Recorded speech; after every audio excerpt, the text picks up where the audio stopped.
Oscar and the Very Hungry Dragon by Krause. Imagine a very dangerous dragon, sort of like this. Oscar and the Very Hungry Dragon. Now imagine a dragon 5 times as dangerous. Ready? Now you can turn the page. The earth shook and trembled.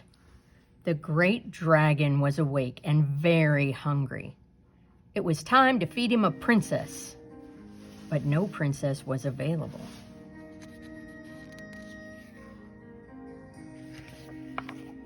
So the next best thing was to give him a child. Mr. Ballymore, the village elder, had all the children write their names on pieces of paper and put them in a hat. He shook the hat, then picked out a name. Oscar.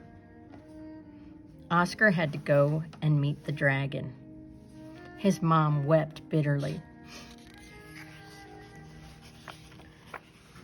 It took Oscar hardly any time to find the dragon, who was eagerly awaiting him and very, very hungry. He hadn't eaten for 344 days. But when he saw Oscar, he was disappointed. He had hoped for a fat, juicy princess. "Why, you're not even a teeny-weeny snack!" he roared. Oscar held his nose. The dragon had really bad breath after his long fast. Oscar knew he couldn't run away, so he had to think of a clever answer really fast. "If I were you," he said, "I'd fatten me up and turn me into a main course." The dragon considered Oscar's suggestion. "Not a half-bad idea," he growled, and he swept Oscar up and carried him off to his lair. The dragon plunked Oscar in a cage. "What do you need to fatten up?" he asked. And Oscar wrote out a long shopping list and ordered a professional cooking stove. When the dragon returned with all the goodies, Oscar immediately set to work on a wonderful meal.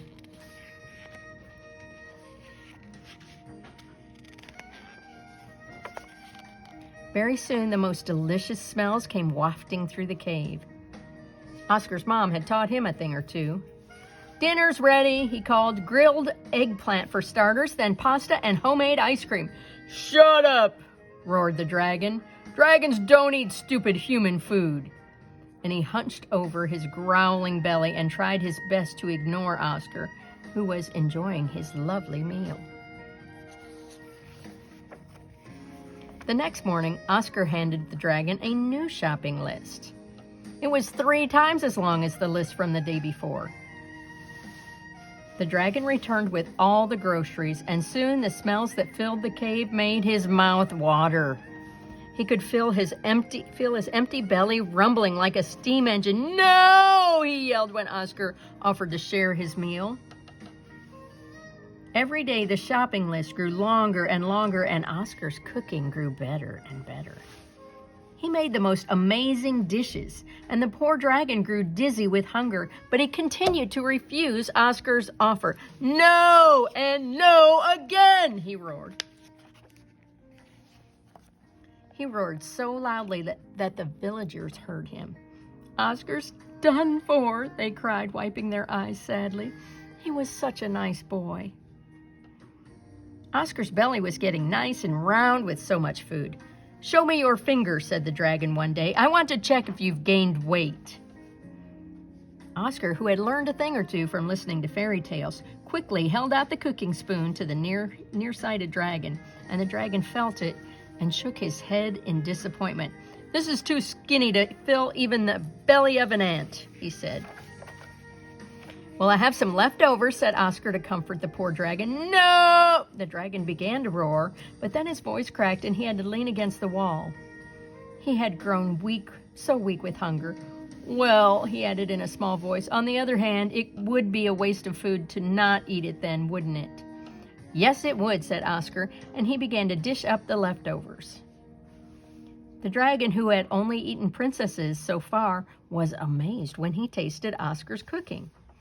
In fact, he liked it so much he wanted more and more, and when the last plate was licked clean, he fell into a deep, happy sleep. He snored so loudly that Oscar didn't sleep a wink. You may as well cook for me too, said the dragon the next morning when Oscar handed him his shopping list. So Oscar outdid himself that day. Asparagus soup, followed by filet mignon on a bed of young beans with crepe Suzette to top it off. The dragon was amazed, though of course he didn't show it. And from that day on, Oscar cooked for both of them. As the smells came wafting down the village, Oscar's mother cried, "He's alive! Oscar's alive! I recognize those smells. I taught him how to cook that dish." So time passed until it occurred to the dragon that he hadn't checked Oscar's weight for a long time.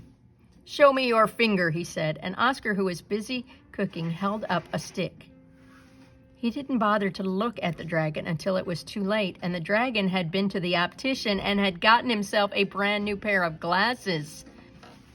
Angrily, he stared at the stick and at Oscar, who had grown very chubby. "You tricked me," he roared. "You'll pay for that. You are going to be my next main course." And he made a grab for Oscar. Oscar jumped aside, but he wasn't quick enough. The dragon held him tight between his claws, ready to swallow him whole. "Wait," said Oscar. "Think before you act. If you eat me now, fine. You'll have one good meal. But never again will you have double-layered chocolate cakes, fudge sundaes, coconut creams, or meringues. Not to mention chocolate chip cookies, banana splits, blueberry pies." The dragon's mouth watered. "Well, that's a thought," he said grumpily. "Still, you tricked me and—" "Look," Oscar interrupted, "I promise I'll stay and cook for you if you promise not to eat me." "I'll have to think about that," muttered the dragon. But actually, he already knew that eating Oscar would be a real waste. "All right," he said, pouting a little. "One more thing," Oscar added. "My birthday's coming up, and I want to invite my family and all my friends." "All right," said the dragon. "Let's go." When they reached the village, nobody was there. Everyone was hiding from the dragon, everyone except Oscar's mother, and she was very happy to see her son. When the other villagers saw that the dragon was just chatting and being social, they came out of their hiding places and joined in.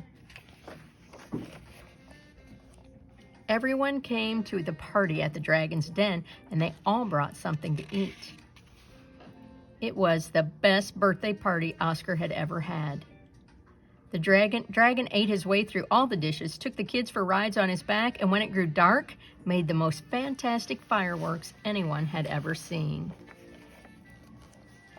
Oscar kept his promise and stayed with his new friend, and together they opened a 5-star restaurant.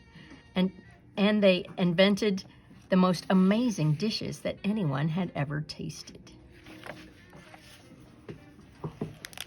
The end.